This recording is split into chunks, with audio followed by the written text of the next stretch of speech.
all intertwine.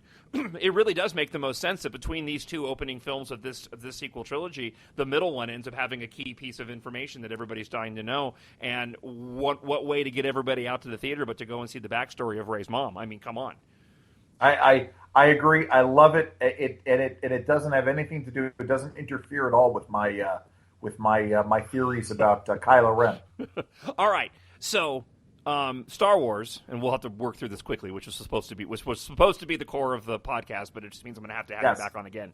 But the original trilogy really mirrored what everybody was going through in society, and maybe not at that moment in time, but when you look at the Empire, it really had more of a totalitarian communist feel.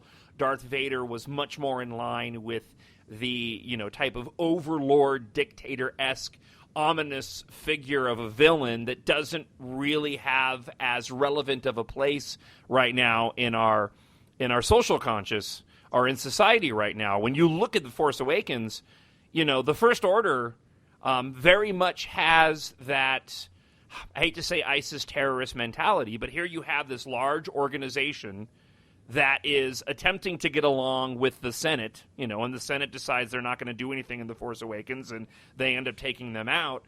And so you have this sort of this geopolitical threat, if you will, much in the same way of what we're dealing with now.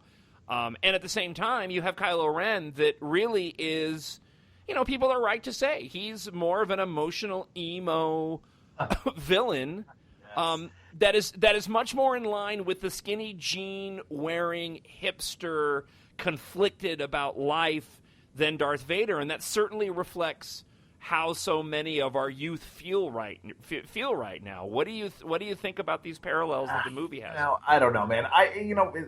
Here's the thing for me. I am someone who gets out there and says explicitly the politics of the Star Wars universe simply do not make any sense. And there's no... I have an article right here that says that, the incoherent politics of Star Wars. Yes, there's no rationality whatsoever.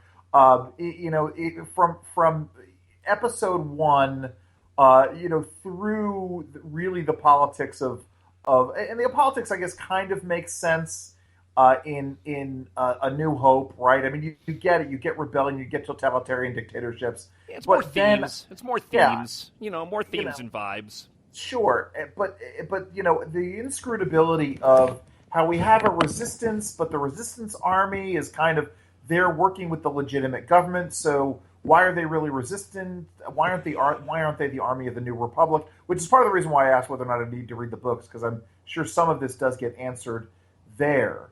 Well, there's cut scenes from the film too that we'll get on the Blu-ray. There's a scene where Leia's emissary, when you see the shot of the Hosnian system, and there's a group of people sitting on the balcony, and they're seeing the red laser of Starkiller come.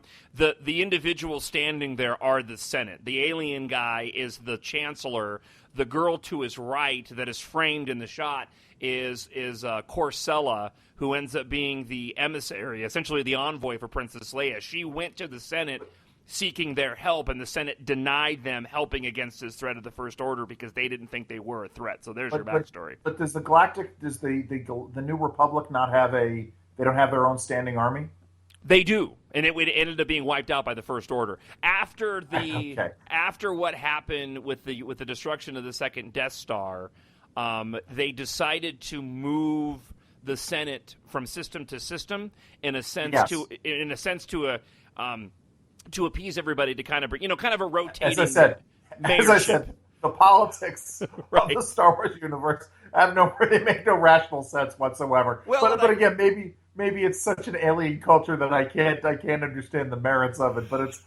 So my point is this: after George Lucas's sort of ham-handed crapping all over the George W. Bush administration and Republicans in the prequels, I said, listen, I'm not gonna try to ascribe any greater political significance.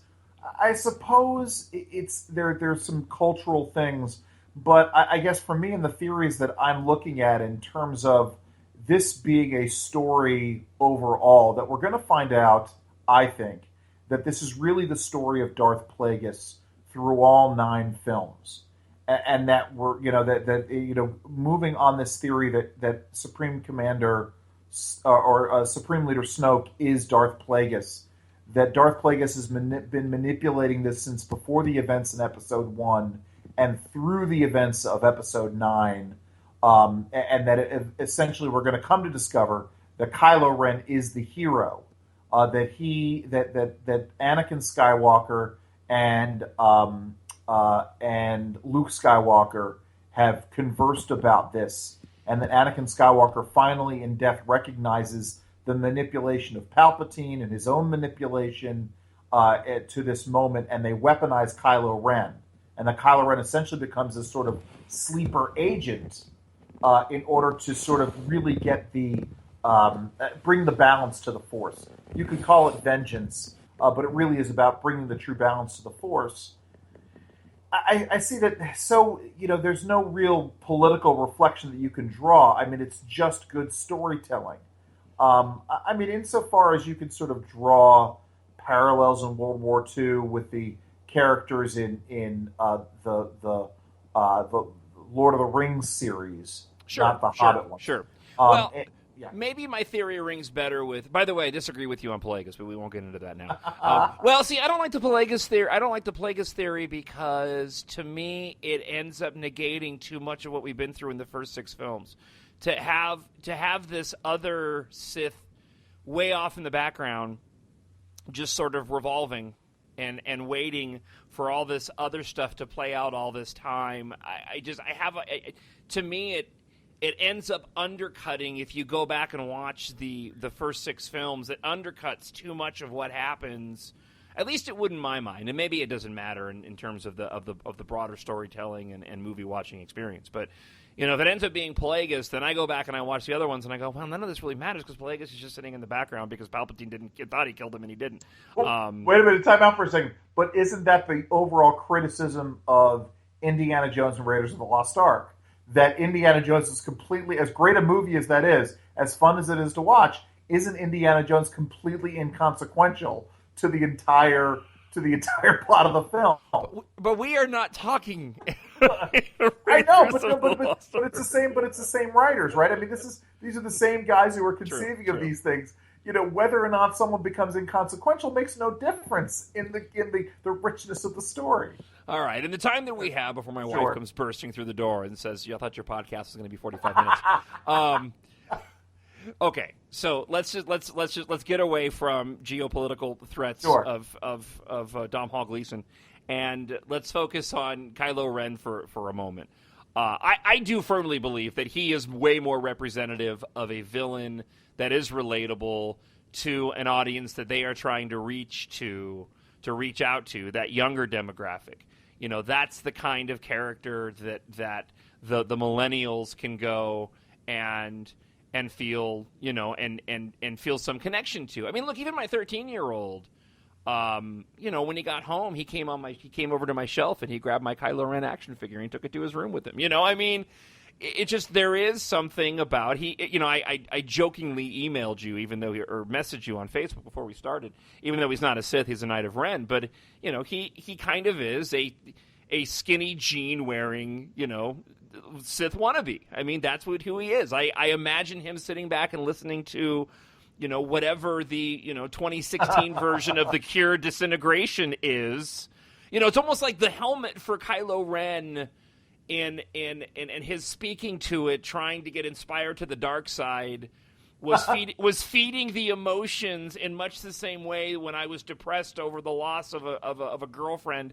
I would reach out to Depeche Mode, Songs of Faith and Devotion. That's who I see this character is. You couldn't say that about Vader, but you can say that about Kylo Ren. He's a very confused emo villain that I think millennials relate to. Well, I don't know. Certainly, if you go back and watch Episode 2 again, there's certainly elements of the teenage Anakin Skywalker. Exactly. You go back and watch 3 and look at the whining that Anakin does in 3, and you flash forward to Kylo now. I mean, apart from the wooden acting, they're not that far off the mark. And maybe you can go back to Episode 4, and Luke's kind of whining about having to go to the Tossie station to pick up the power converters. I get that. I do like the idea, and again, going back to my own pet theory, um, I do like the idea that Kylo Ren is fundamentally conflicted, that he is that the sort of the stress of this dual life that he's leading is what is driving him to be maddeningly frustrated. And it certainly gets into his fear, his genuine fear, and maybe that's the difference. Maybe that's what makes him emo, is that there is this element of fear to him when he touches Rey, and he gets this much deeper sense of who she may be, and also again getting to this weaponized clone or weaponized mole theory, that he has this fleeting memory of who she is. He may not even know that he's been weaponized, as far as I'm concerned, and yet has this pull. But there is definitely this sense that he met Rey sometime in the past. You're sounding like the Star Wars equivalent of a 9/11 truther. Well, again, and I'm not sure how I feel about that yet. I'm going to have to sit on this for a while. The Alex Jones approach. I am the Alex Jones of the Star Wars universe. Man, seriously. They're all going out there. Yeah, it's Luke and it's Anakin, and they've got to weaponize. So anyway, yes, I like this idea. I mean, obviously, listen. I think obviously we're going to find out that Rey was at the Jedi Academy at some point. Yeah. That's why she has this. Her memory's been erased. And again, to protect her, right? Because it never sat well with me, Leia and Luke being separated. All of that never made any sense to me. Let's, again, sort of the inscrutability of the early Star Wars universe and the failures of the films. We're going to hide Anakin Skywalker's son by bringing him back to Luke's planet and putting him with his aunt and uncle. Right. I mean, what? Yeah. Okay, anyway. And people are scrutinizing, the Rathars in The Force Awakens. It's like, come on, give us a break. All right, man. Well, look, let's do it again soon, and let's it seems as if we. It's pretty clear that when we started the podcast, we both needed to go through, I think, this podcast in order to do other ones together. Yes. It was sort of that. I'm looking forward to going back and listening to this again, just because it was clear that any attempt that I had at any kind of structure was going to go by the wayside, just because you and I had free range to talk Star Wars for, almost, about an hour and a half now. So thank you very much, because I needed this, because I have been unable. Listen, actually, you have to have me back on real quick before we go. Did you catch that whole thing right before the movie came out with my childhood next door neighbor? No. Oh my God! Wait, real quick, because we'll delve into this. So the day that it came out, the Thursday the movie comes out, guy that I know for literally 40 years, so since I was a teeny tiny kid, came out, essentially accused me of ruining Empire Strikes Back for him. Right, this was his Throwback Thursday. Wow. And then tried to draw a line to my ruining Empire Strikes Back for him to becoming a Tea Party leader later on in life. All right. But we'll talk more. Maybe we'll talk about it on your show tomorrow. I'll come back and talk about it. I mean, this is all. I needed this because I needed to be able to talk about this movie in depth. Thanks, man. Anytime you want me back, I'm happy. I'll have you back on again. Maybe even next week. We'll try to touch base and see if we can for episode 35. Andrew Langer, again. Check out his podcast if you want to hear the political kind of stuff. Andrew talks that very well, almost as well as you talk Star Wars. The LangerCast on the Realm Network. And you can always hear him on the Monday podcast for my show, which is available on this on the same feed where you get my Nerd World. So Andrew Langer, man, hey, thanks for the time, buddy. I really do appreciate it. Thanks, bud. Appreciate it. All right, we'll talk again real soon. And that wraps it up. That wraps it up for episode number 34. 34, 33? What did I say it was? It doesn't matter. It's 33, I think, of the My Nerd World Star Wars podcast. Remember, if you want to email me, talkshownerd@gmail.com. Talkshownerd@gmail.com. So until next week, may the Force be with you always. My Nerd World.